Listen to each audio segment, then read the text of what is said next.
ವಿಶ್ವಕಪ್ ಟೂರ್ನಿಗೆ team India ಆಟಗಾರರು announce ಆಗಿದ್ದಾರೆ. ಬಿಸಿಸಿಐ ನಡೆಸಿದಂತಹ ಸಭೆಯಲ್ಲಿ ಯಾರ್ಯಾರ ಸಾಮರ್ಥ್ಯ ಎಷ್ಟು, ಯಾರನ್ನ ಸೆಲೆಕ್ಟ್ ಮಾಡಬೇಕು, ಯಾರನ್ನ ಕೈ ಬಿಡಬೇಕು ಅನ್ನೋ ನಿಟ್ಟಿನಲ್ಲಿ ಸಭೆಯನ್ನ ಮಾಡಿ ಚರ್ಚೆಯನ್ನ ಮಾಡಿ ಇದೀಗ ಟೀಂ ಇಂಡಿಯಾದಲ್ಲಿ ಅದು ಕೂಡ ಏಕದಿನ ವಿಶ್ವಕಪ್ ಟೂರ್ನಿಯಲ್ಲಿ ಯಾರ್ಯಾರು ಸ್ಥಾನವನ್ನ ಪಡೆದುಕೊಂಡಿದ್ದಾರೆ ಅನ್ನೋದನ್ನ ನೋಡ್ತಾ ಇದ್ದೀವಿ. ವಿರಾಟ್ ಕೊಹ್ಲಿ, ರೋಹಿತ್ ಶರ್ಮಾ, MS ಧೋನಿ, ಶಿಖರ್ ಧವನ್, ಹಾರ್ದಿಕ್ ಪಾಂಡ್ಯ, ರವೀಂದ್ರ ಜಡೇಜಾ, ಜಸ್ಪ್ರೀತ್ ಬುಮ್ರಾ, ಮೊಹಮ್ಮದ್ ಶಮಿ, KL ರಾಹುಲ್ ಹಾಗೇನೆ ಕೇದಾರ್ ಜಾಧವ್ ಜೊತೆಗೆ ಭುವನೇಶ್ವರ್ ಸೆಲೆಕ್ಟ್ ಆಗಿದ್ದಾರೆ.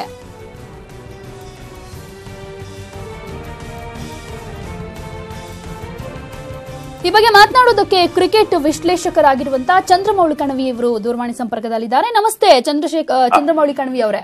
ನಮಸ್ಕಾರ.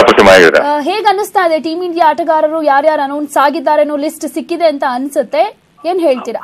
ಹೌದು ಪ್ರತಿಮಾ, ಅಂದ್ರೆ ಎಕ್ಸ್ಪೆಕ್ಟೆಡ್ ಲ್ಯಾಂಡ್ಸ್ ಅಲ್ಲೇ ಆಗಿದೆ. ಕೇವಲ 12-13 ಜನ ಸಿಲೆಕ್ಟೆಡ್ ದೆಮ್ಸೆಲ್ಸ್ ಅಂತ ಹೇಳ್ಬಹುದು. ಎಲ್ಲರ ಬಾಯಲ್ಲೂ ಅದೇ ಇತ್ತು. ಆದ್ರೆ 1-2-3 ಸ್ಥಾನ ಅಂದ್ರೆ ನಂಬರ್. ಹಲೋ, ಸಂಪರ್ಕ ಸರಿಯಾಗಿ ಸಾಧ್ಯ ಆಗ್ಲಿಲ್ಲ ಅನ್ಸುತ್ತೆ. ಬಟ್ ಅವ್ರು ಹೇಳ್ತಾ ಇದ್ರು, ಅಂದ್ರೆ ಎಕ್ಸ್ಪೆಕ್ಟೆಡ್ ಇತ್ತು ಇಂಥ ಆಟಗಾರರೇ ಸೆಲೆಕ್ಟ್ ಆಗ್ತಾರೆ ಅಂತ. ಯಾಕಂದ್ರೆ ಅವರ ಸ್ಟ್ರಾಟಜಿ ಏನು ಈ ಹಿಂದೆ, ಅಂದ್ರೆ ಹಿಸ್ಟ್ರಿಯನ್ನ ನೋಡ್ತಾ ಹೋದ್ರೆ ಒನ್ ಡೇ ಇಂಟರ್ನ್ಯಾಷನಲ್ ಅವರ ಪರ್ಫಾರ್ಮೆನ್ಸ್ ಯಾವ ರೀತಿಯಾಗಿ ಇತ್ತು ಅನ್ನೋ ನಿಟ್ಟಿನಲ್ಲಿ ಅವರನ್ನ ಆಯ್ಕೆ ಮಾಡಿದ್ದಾರೆ. ಈ ಸಂದರ್ಭದಲ್ಲಿ ಸಾಕಷ್ಟು ಚರ್ಚೆಗಳು ಕೂಡ ಆಗಿದ್ವು, ಯಾರನ್ನ ಸೆಲೆಕ್ಟ್ ಮಾಡಬೇಕು ಬೇಡ ಅನ್ನೋದ್ರ ಬಗ್ಗೆ. ಕೆಲವೊಂದು ರೀತಿಯಲ್ಲಿ ಯಾರನ್ನ ಕನ್ಸಿಡರ್ ಮಾಡಬೇಕು ಅನ್ನೋ ನಿಟ್ಟಿನಲ್ಲೂ ಕೂಡ ಸಾಕಷ್ಟು ಅಭಿಪ್ರಾಯಗಳು ವ್ಯಕ್ತ ಆಗಿದ್ವು. ಅದೆಲ್ಲವನ್ನ ಈಗ ಪರಿಗಣಿಸಿ ಟೀಂ ಇಂಡಿಯಾ ಆಟಗಾರರನ್ನ ಸೆಲೆಕ್ಟ್ ಮಾಡಲಾಗಿದೆ ಅನ್ನೋ ಮಾತನ್ನ ಹೇಳ್ತಾ ಇದ್ರು. ಮತ್ತೆ ಸಂಪರ್ಕಕ್ಕೆ ಬಂದಿದ್ದಾರೆ. ಕಣವಿ ಅವರೇ ಹೇಳ್ತಾ ಇದ್ರಿ, ಎಕ್ಸ್ಪೆಕ್ಟೆಡ್ ಅನ್ನೋ ರೀತಿಯಲ್ಲಿ ಯಾವ್ದಾದ್ರು ಅನ್ಎಕ್ಸ್ಪೆಕ್ಟೆಡ್ ಅನ್ನುವಂತ ಆಟಗಾರರು ಯಾರು ಇನ್ ಆಗಿದ್ದಾರೆ ಅಂತ ಅನಿಸ್ತಾ ಇದೆಯಾ? ಇಲ್ಲ, ಇಲ್ಲಿ ನೋಡಿ, ಈಗ ವಿಜಯ್ ಶಂಕರ್ ಹೊರಗೆ ಬಂದಿದ್ದಾರಲ್ಲ, ಅದು ನಮ್ಮ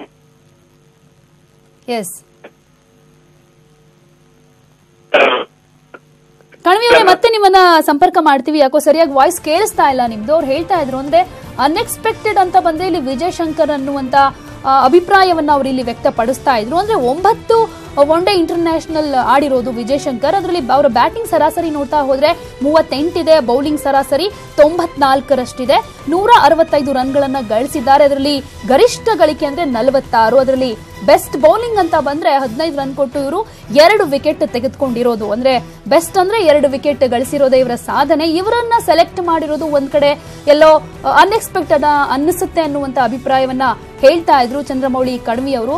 ಸೊ ಇನ್ನು ಮಿಕ್ಕ ಆಟಗಾರರ ವಿಷಯಕ್ಕೆ ಬಂದ್ರೆ ಒಂದ್ ರೀತಿ ಎಕ್ಸ್ಪೆಕ್ಟೆಡ್ ಇತ್ತು, ಯಾಕೆಂದ್ರೆ ಅವರ ಸಾಮರ್ಥ್ಯ ಏನು, ಈ ಹಿಂದೆ ಒನ್ ಡೇ ಇಂಟರ್ನ್ಯಾಷನಲ್ ಯಾವ ರೀತಿಯಾದಂತಹ ಪ್ರದರ್ಶನ ಕೊಟ್ಟಿದ್ರು ಅನ್ನೋ ನಿಟ್ಟಿನಲ್ಲಿ ಅವರನ್ನ ಸೆಲೆಕ್ಟ್ ಮಾಡಿರಬಹುದು ಅನ್ನುವಂತ ಮಾತನ್ನ ಹೇಳ್ತಾ ಇದ್ರು. ಈಗಾಗಲೇ ಸೆಲೆಕ್ಟ್ ಆಗಿರುವಂತಹ ಲಿಸ್ಟ್ ಅನ್ನ ಕೂಡ ನಾವು ನೋಡ್ತಾ ಇದೀವಿ, ಯಾರ್ಯಾರ ಹೆಸರು ಇದೆ ಅನೌನ್ಸ್ ಆಗಿದೆ ಅನ್ನೋದನ್ನ. ವಿರಾಟ್ ಕೊಹ್ಲಿ, ರೋಹಿತ್ ಶರ್ಮಾ, MS ಧೋನಿ, ಶಿಖರ್ ಧವನ್, ಹಾರ್ದಿಕ್ ಪಾಂಡ್ಯ, ರವೀಂದ್ರ ಜಡೇಜಾ, ಜಸ್ಪ್ರೀತ್ ಬುಮ್ರಾ, ಮೊಹಮ್ಮದ್ ಶಮಿ, ಅದ್ರ ಕರ್ನಾಟಕದ KL ರಾಹುಲ್ ಕೂಡ ಇದ್ದಾರೆ, ಕೇದಾರ್ ಜಾಧವ್ ಹಾಗೇನೆ ಭುವನೇಶ್ವರ್. ಒಂದು ಖುಷಿಯ ವಿಚಾರ, ಕರ್ನಾಟಕದ KL ರಾಹುಲ್ ಏಕದಿನ ವಿಶ್ವಕಪ್ ಟೂರ್ನಿಗೆ ಸೆಲೆಕ್ಟ್ ಆಗಿರೋದು.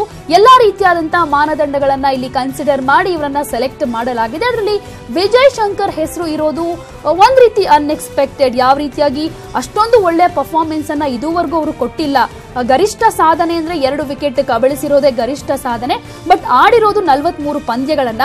ಹೀಗಾಗಿ ಇವರನ್ನ ಯಾವ ಮಾನದಂಡದ ಮೇಲೆ ಆಯ್ಕೆ ಮಾಡಿದ್ರು ಅನ್ನೋದು ಕೆಲವೊಂದು ಕುತೂಹಲಕ್ಕೆ ಕಾರಣ ಆಗ್ತಾ ಇದೆ. ಅದನ್ನ ಹೊರತುಪಡಿಸಿದ್ರೆ ಇನ್ನು ಮಿಕ್ಕವರ ಸಾಮರ್ಥ್ಯ ಎಷ್ಟಿದೆ ಅನ್ನೋದನ್ನ ಪರಿಗಣಿಸಿ ಸೆಲೆಕ್ಟ್ ಮಾಡಿದೆ BCCI ಅನ್ನುವಂತ ಅಭಿಪ್ರಾಯ ಕೂಡ ವ್ಯಕ್ತವಾಗ್ತಾ ಇದೆ.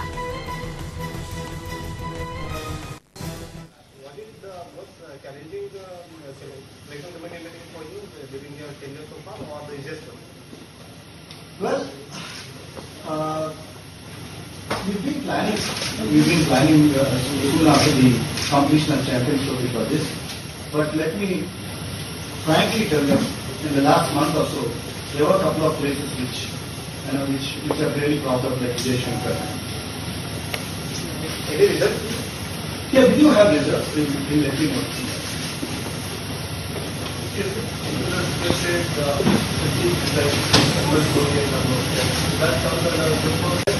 And what is the most challenging selection committee for you during your tenure so far, or the easiest one? Well, we've been planning soon after the completion of Champions Trophy for this. But let me ಮತ್ತಷ್ಟು ಮಾಹಿತಿಯನ್ನ ಕೊಡ್ತಾರೆ ನಮ್ಮ ಕ್ರೀಡಾ ಪ್ರತಿನಿಧಿ ಸಾಗರ್, ನೇರ ಸಂಪರ್ಕದಲ್ಲಿದ್ದಾರೆ. ಸಾಗರ್, ಇಲ್ಲಿ ಒಂದ್ ರೀತಿ ಅನ್ಎಕ್ಸ್ಪೆಕ್ಟೆಡ್ ಅಂತ ಅನ್ನಿಸ್ತಾ ಇರೋದು ವಿಜಯ್ ಶಂಕರ್ ಆಯ್ಕೆ ಅನ್ನುವಂತ ಅಭಿಪ್ರಾಯ ವ್ಯಕ್ತವಾಗ್ತಾ ಇದೆ. ಯಾವ ಮಾನದಂಡಗಳ ಮೇಲೆ ಇವರನ್ನ ಸೆಲೆಕ್ಟ್ ಮಾಡಿದ್ದು ಅಂತ?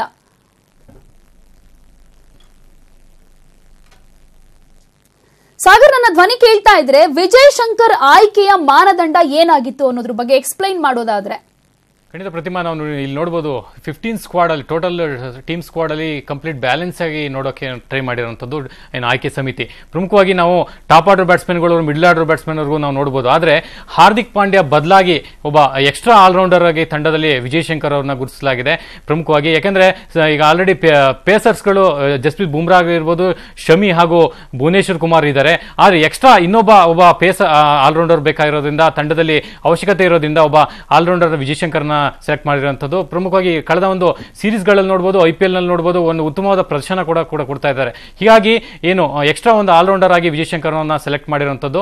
ಇನ್ನು ಟೀಮ್ ಅಲ್ಲಿ ಟೋಟಲ್ ಆಗಿ ನೋಡೋದಾದ್ರೆ ಒಂದು ರೀತಿಯಲ್ಲಿ ಕಂಪ್ಲೀಟ್ ಬ್ಯಾಲೆನ್ಸ್ ಆಗಿ ತಗೊಂಡೋಗಿರೋ ಅಂತ ಹೇಳ್ಬೋದು. ಅದರಲ್ಲೂ ಪ್ರಮುಖವಾಗಿ ಏನು ಬಹಳ ಚರ್ಚೆ ಇದ್ದಂತಹ ವಿಷಯ ಅಂದ್ರೆ ರಿಷಬ್ ಪಂತ್ ತಂಡದಲ್ಲಿ ಆಯ್ಕೆ ಆಗ್ತಾರ, ರಿಷಬ್ ಪಂತ್ ಅಥವಾ ದಿನೇಶ್ ಕಾರ್ತಿಕ್ ಇಬ್ಬರಲ್ಲಿ ಯಾರಿಗೆ ಒಂದು ಆಯ್ಕೆ ಸಮಿತಿ ಚಾನ್ಸ್ ಕೊಡುತ್ತೆ ಅನ್ನೋದು ಇಲ್ಲಿ ಪ್ರಮುಖವಾಗಿ ಏನು ಆಯ್ಕೆ ಸಮಿತಿ ಈಗ ಎಕ್ಸ್ಪೀರಿಯನ್ಸ್ ಮೇಲೆ ಏನು ಮನ್ನಣೆ ಕೊಟ್ಟಿರುವಂತದ್ದು. ದಿನೇಶ್ ಕಾರ್ತಿಕ್ ಅವರಿಗೆ ಏನು ತಂಡದಲ್ಲಿ ಸ್ಥಾನ ಕೊಡುವ ಮೂಲಕ ಏನು ಎಕ್ಸ್ಪೀರಿಯನ್ಸ್ಗೆ ಒಂದು ಚಾನ್ಸ್ ಅನ್ನು ಕೊಟ್ಟಿದೆ. ಈ ಮೂಲಕ ರಿಷಬ್ ಪಂತ್ ಹಾಗೂ ಉಮೇಶ್ ಯಾದವ್ ಏನು ಅಂಬಟಿ ರಾಯುಡು ಒಂದು ತಂಡದಿಂದ ಹೊರ ಬಿದ್ದಿರುವಂತದ್ದು. ಅಂಬಟಿ ರಾಯುಡು ನಿಜಕ್ಕೂ ಒಂದು ರೀತಿಯಲ್ಲಿ ಅನ್ಫಿಟ್ ಆಗಿರೋದು ಕಂಡುಬರುವುದು ನಾವು IPL ನಲ್ಲಿ ನೋಡಬಹುದು, ಹಿಂದೆ ಕೆಲವು ಸೀರೀಸ್ಗಳಲ್ಲಿ ನೋಡಬಹುದು, ಉತ್ತಮ ಪ್ರದರ್ಶನ ಕೊಡಲಿಲ್ಲ. ಹೀಗಾಗಿ 4ನೇ ಒಂದು ಕ್ರಮಾಂಕದಲ್ಲಿ ಯಾರು ಬ್ಯಾಟ್ಸ್ಮನ್ ಅಂತೂ ಅಂಬಟಿ ರಾಯ್ ಬದಲು ಏನು ದಿನೇಶ್ ಕಾರ್ತಿಕ್ ಅಥವಾ ಧೋನಿಯನ್ನು ಕಣಕ್ಕಿಳಿಸುವ ಒಂದು ಪ್ಲಾನ್ ನೊಂದಿಗೆ ಈ ಒಂದು ಟೀಮ್ ಅನ್ನ ಸೆಲೆಕ್ಟ್ ಮಾಡಲಾಗಿದೆ. ಪ್ರತಿಮಾ, ಅಂದ್ರೆ ಬೌಲಿಂಗ್ ವಿಭಾಗದಲ್ಲಿ ಅಷ್ಟೊಂದು ಸ್ಟ್ರಾಂಗ್ ಇಲ್ಲ ಅಂತ ಏನಾದ್ರೂ ಅನ್ನಿಸ್ತಾ ಇದೆಯಾ ಸಾಗರ್? ಯಾಕೆಂದ್ರೆ ಅಶ್ವಿನ್ ಅವರನ್ನು ಕೂಡ ಕೈ ಬಿಡಲಾಗಿದೆ. ಕಳೆದ ಬಾರಿಯಲ್ಲಿ ಅಶ್ವಿನ್ ಪ್ರದರ್ಶನ ಚೆನ್ನಾಗೇ ಇತ್ತು, ಬಟ್ ಅವ್ರನ್ನ ಯಾಕೆ ಇಲ್ಲಿ ಕನ್ಸಿಡರ್ ಮಾಡಿಲ್ಲ ಅಂತ? ಪ್ರತಿಮಾ, ನಾವು ಈಗ ಖಂಡಿತ ನೋಡಬಹುದು.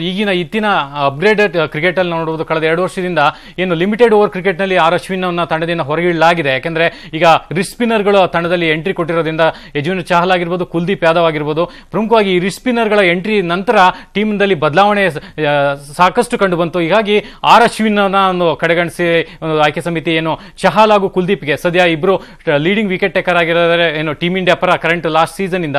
ಹೀಗಾಗಿ ಇಬ್ಬರು ಬೌಲರ್ಗಳಿಗೆ ಚಾನ್ಸ್ ಕೊಟ್ಟು ಅಶ್ವಿನ್ ದೂರ ಇಟ್ಟಿರುವಂತದ್ದು. ಇಲ್ಲಿ ಇನ್ನು ರವೀಂದ್ರ ಜಡೇಜಾ ಅನ್ನೋ ಆಯ್ಕೆನೂ ಕೂಡ ಒಂದು ರೀತಿಯಲ್ಲಿ ಅಭಿಮಾನಿಗಳಿಗೆ ಖುಷಿ ಕೊಟ್ಟಿರುವಂತದ್ದು. ಯಾಕೆಂದ್ರೆ ಇಂಗ್ಲೆಂಡ್ ನಲ್ಲಿ ಕಳೆದ ICC ಚಾಂಪಿಯನ್ ಟ್ರೋಫಿ 2013 ನಾವು ನೋಡಬಹುದು, ಏನು ಇಂಗ್ಲೆಂಡ್ ನಲ್ಲಿ ಅತ್ಯುತ್ತಮವಾದ ಒಂದು ಪ್ರದರ್ಶನ ಕೊಟ್ಟು ಮ್ಯಾನ್ ಆಫ್ ದ ಸೀರೀಸ್ ತಗೊಂಡಿರುವಂತಹ ರವೀಂದ್ರ ಜಡೇಜಾಗೆ ಮತ್ತೆ ಮಣೆ ಹಾಕಿರುವಂತದ್ದು. ಹೀಗಾಗಿ ತಂಡದಲ್ಲಿ ಒಂದು ರೀತಿಯಲ್ಲಿ ಅತ್ಯುತ್ತಮ ಬ್ಯಾಲೆನ್ಸ್ಡ್ ಟೀಮ್ ಅಂತ ಹೇಳ್ಬೋದು. ಪ್ರತಿಮಾ, ಓಕೆ, ಥ್ಯಾಂಕ್ ಯು ಸಾಗರ್ ತಮ್ಮೆಲ್ಲ ಅಪ್ಡೇಟ್ಸ್ಗೆ.